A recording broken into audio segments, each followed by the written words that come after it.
Yo, what's going on, y'all? It's your boy Fuster King as always. Thank you guys for liking, sharing, and subscribing. I cannot do this without you. Now, we don't have a head coach. I don't care. We're here to talk draft. We're here to talk prospects. My running back video is doing great. My receiver video is doing great. Now we're going to talk cornerbacks today. I'm ranking my top 10 corners in the NFL draft, the 2025 draft. And if you are a Cowboys fan or you just are a fan of the draft, this is the show. All right, did a lot of digging on these guys and gonna give my superpowers and my weaknesses. You guys know the drill. But if there's a guy that you want me to talk about, let me know. Drop it in the comment section and I will get to it. Also, don't forget, this video is brought to you guys by BetUS. BetUS has all your betting needs. They actually just added a cool little casino. Like the playoffs are on, we're not in them. You can even bet, I believe, I don't know if it's a prop, but I believe you can bet on who the Cowboys' next coach will be. And, you know, the playoffs, Washington is, I think, 9 or 7 point dogs. They're crazy dogs, but I will probably take that the way that Washington played. I hate Washington, but they played good. You know, the Baltimore game is really basically a pick 'em. So all these things, and you can get NBA, everything you want, everything you need betting-wise. BetUS has everything that you need. Okay, here we go. The top corners in the 2025 draft. Quick housekeeping. I'm actually going to be going to the Senior Bowl, me and Zach. So if you guys want to donate, want to help, all that type of stuff, please let me know. But I am going to be going there covering. I'll be going live for the one-on-ones. I'll be doing a recap probably every day, probably every hour. I'll try to get some interviews for y'all if I can. If not, we'll just talk about the players. But a couple of these names are actually going to be on the Senior Bowl, at the Senior Bowl. So I'll be able to get up and close like video and just how they move, how they do certain things. And I'm really excited about that. So before we get into the names, I do have 4 honorable mentions. Dalen Edwards, I love his game from Georgia. He did not make my list, but he's really good. Kobe Bryant, I know you guys will probably remember him when he called out Travis Hunter in the year when they played, and actually Devin Neal went crazy in that game when they played Colorado. Kobe Bryant is a really good corner, but he did not make this list, but he is an honorable mention. Melo Dotson, his teammate from Kansas, did not make this list, but he's actually a really good corner. And then Denzel Burke, that's probably going to be the surprising one for you. I like Denzel Burke. I think he has some good to his game. I just came into this year a little underwhelmed. In the Oregon game, the first Oregon game for me, that's what did it. He was so far off in coverage, and I was like, is this the call? And then when he did play man, he really wasn't good in phase. And you guys know I'm a DB guy, so like when I'm watching guys who can't turn, can't run, and you're playing off, is there something that you're hiding? Do you not have the mirror skills that it takes to be able to play in the league? Are you not physical enough? So Denzel Burke is a good corner, but he did not make my top 10 list. Okay, let's get into this top 10 corners for the 2025 draft class. And this could change based on the Senior Bowl, based on the Combine, but for right now, this is where I'm at. Number 10, FSU corner, Ezra Thomas, 6'2", 188 pounds.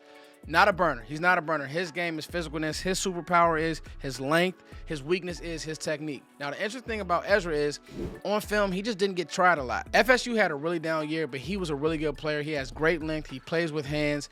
He's going to be one of those names that I watch at the Senior Bowl. He will get in your mug, and he will be physical with you. That's what I like about him. He will try to beat you up. Sometimes he's a little too grabby, but I really like this player. He's number 10. Number 9, Iowa State, Darian Porter, 6'4", 200 pounds, former 3-star receiver. And guys, he's a 4.38 guy.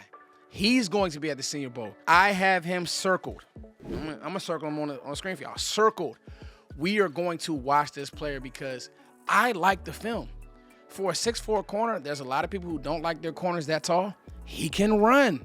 2023 against Iowa, he had freaking 2 interceptions, a bunch of tackles. Like, this guy can play. One of the things that scares me about him, though, is will he get to the league and will his frame not hold up? Not him being too tall, being too light. But I really like his game. His superpower is obviously speed. His weakness is the scheme. Like, can he play in zone? I don't think that he can live in zone schemes, but I really like his game. Number 8, Maxwell Hairston, 6'1". And to me, with Hairston, he's a 4.48 guy. But his weakness is his long speed. His superpower is his ball skills and his IQ. Kentucky corner. I like this player a lot. He's just a witty. He has kind of that, I don't know, that Marcus Peters wit to his game. Problem is his long speed really scares me. There were times where guys were able to separate a little bit too much for my liking, but the ball skills and the IQ. So, like, how do you marry that? Where do you put him at? I put him at number 8. I really think he's a really good player, but scheme is going to matter because I'll be honest with you, I like him more in his own scheme because he just doesn't have the chops to stay sticky enough all the time in man. Number 7. LSU corner, Zy Alexander, 6'2". This guy, to me, is extremely interesting. All right, he has versatility. Like, there are players in this draft that they're only man corners or they're only zone corners. I don't like them in guys' faces. I'm going to tell you, the way that this guy tackles, the way that he's physical at the point, some of those things translate. Like, he will come up and hit you. And I think that people say, Foots, well, why does it matter that a corner will come up and hit you? That doesn't mean much. I mean, he needs to cover. No. Fumbles, tip balls, stops for down and distance. All those things matter when you're playing the cornerback position. Just the fact that you want to compete, that's who this guy is. Now, I'll tell you, his superpower is his scheme. He can play in any scheme. He can play in man. He can play in zone. The weakness is he's had injury concerns. Like, major injury concerns. So I'm hoping that he can stay healthy. I'm hoping that the medicals, like when he gets to the combine, it's going to be the medical recheck. Is everything okay with some of the injuries that he's had? If he can clear some of that, Zy Alexander, LSU, will be a name to remember. He's my number 7 corner. Number 6, here's a guy that I've tweeted about a few times, watching his film at Ole Miss, watching Walter Nolan, watching Chris Paul, the linebacker, and now watching Trey Amos, and I like him. For him to be this height, for him to be this fast, and it shows up on film, he's a savvy, big, physical corner. Played at Alabama, so he's played big-time football. The thing I like about Amos is he's an athletic guy, extremely athletic. His weakness, so his superpower is his athleticism. His weakness at times is his technique needs to be better. He's a man corner, but sometimes he doesn't shoot his hands. Sometimes he doesn't stay square in his break. I'm always looking for corners that stay square the longest. I don't like guys that just get super physical and then run, and I don't like guys that just bail and play these games. No, let's see who can stay square. That's one thing I love about Patrick Surtain is he's a technician. It's not that he's the biggest, man. J.C. Horn is one of the bigger bodies. It's not that he's the fastest. There are corners that are faster than Patrick Surtain. It's his technique. It's how he stays square. That's one of the things that Amos struggles with. He gets in the right scheme. He cleans some of that up. This guy can be a steal, man. I got him in the 2nd round, but he's my number 5 corner. Excuse me, my number 6 corner, and I really like this player. Number 5, Siobhan Ravel. This is the one. This is the one. And I wanted to have him higher. I'm talking about the ECU corner. Big, Bruce Feldman freak list guy. Like, this dude is, and I know it's ECU, but he's a guy. He can play. He will tackle you. He can run. He is a true press, man-to-man, use his frame, use his height. His superpower is his length. His weakness is I don't like him in zone because they never asked him to play zone. He has a really interesting story, too, by the way. He was an Amazon worker. So when he came out of high school, he was a 0-star recruit, and he couldn't even go to college because he was academically ineligible. Went to JUCO and worked at Amazon. That just goes to show you, like, you never give up on your dream. You never stop. And this guy is, had he not gotten injured this year, had he not had the ACL, he would be a bona fide top 15 pick. And it's not even close, but he did have that injury. I still got to tell you, I don't see him getting out the 1st round.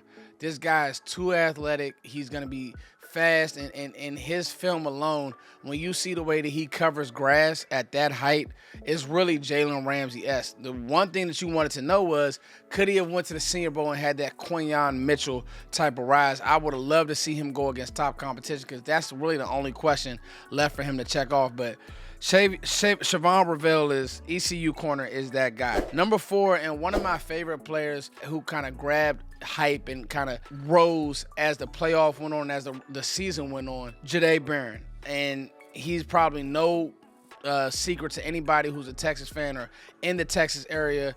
This guy is a guy, okay? 4'5" guy, so he's not a blazer and he's not the biggest. They have him listed at 6 feet. I don't think he's 6 feet. I think he's 5'11", maybe. And so the interesting thing about him is in 23, he was nickel only. Nickel, maybe some safety roll, rock and roll type deal, but he would come up, he would tackle, and he played some on the outside. 24, he played exclusively on the outside, and if you watch the Georgia game, he was locking dudes down, taking the ball away in that game, like played good football.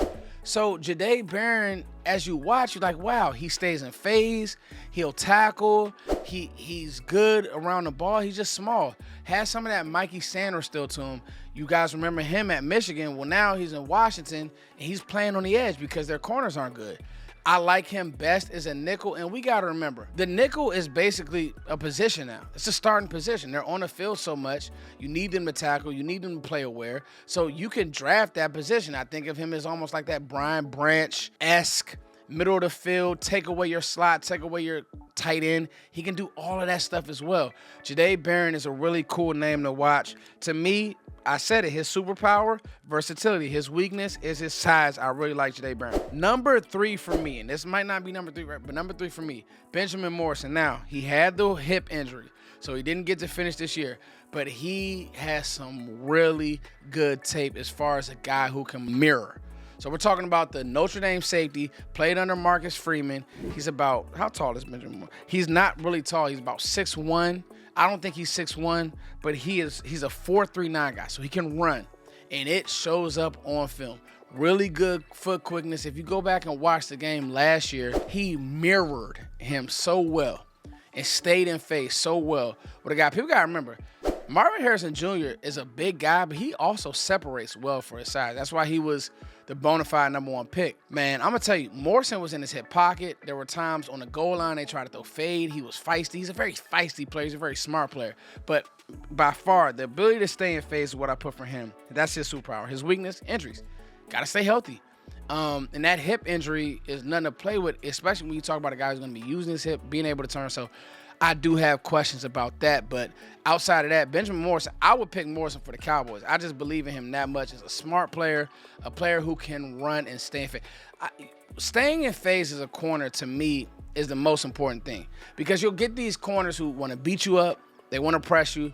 But then if you got guys who understand how to separate at the top and, out of their breaks, then it's nothing.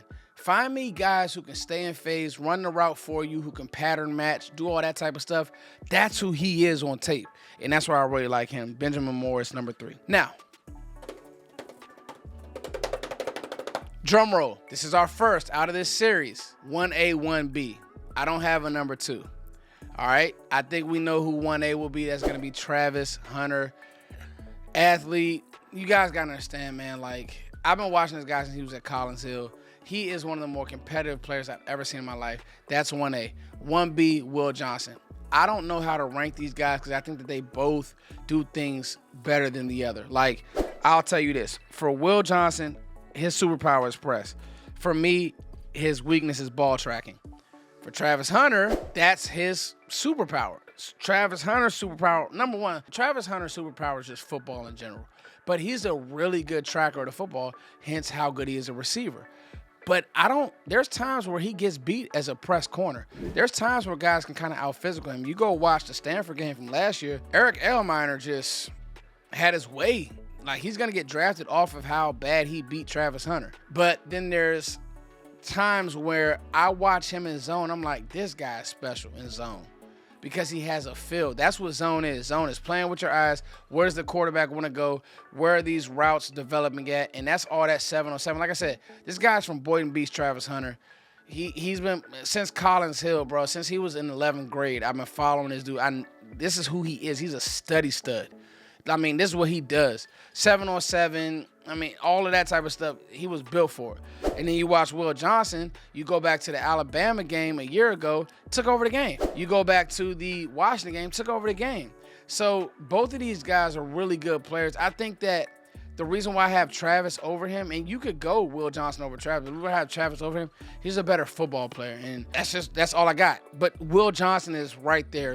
Will Johnson is very high on my board, and you couldn't go wrong with either one. But overall, this is a really sneaky good, especially at the top, corner class. And there's some other players that I got to get to. But right now, I feel great about this corner class. And I'll be honest with you. End and corner, those are those positions that everybody right now, I'm sure, wants offense. When you think about it, you got to rush the quarterback and you got to cover receivers in this NFL. If you can get one of these guys, you can get them to pan out, you're doing backflips. So it's your boy Foots the King. You guys let me know who are your favorite corners in this class. Did I rank somebody wrong? Did I miss somebody? You guys tell me, was I off on somebody? I want your guys' feedback. As always, thank you all for liking, sharing, subscribing. The top 10 corners in the 2025 class. What do you guys think? All right. I love you all. Peace. Peace, peace, peace.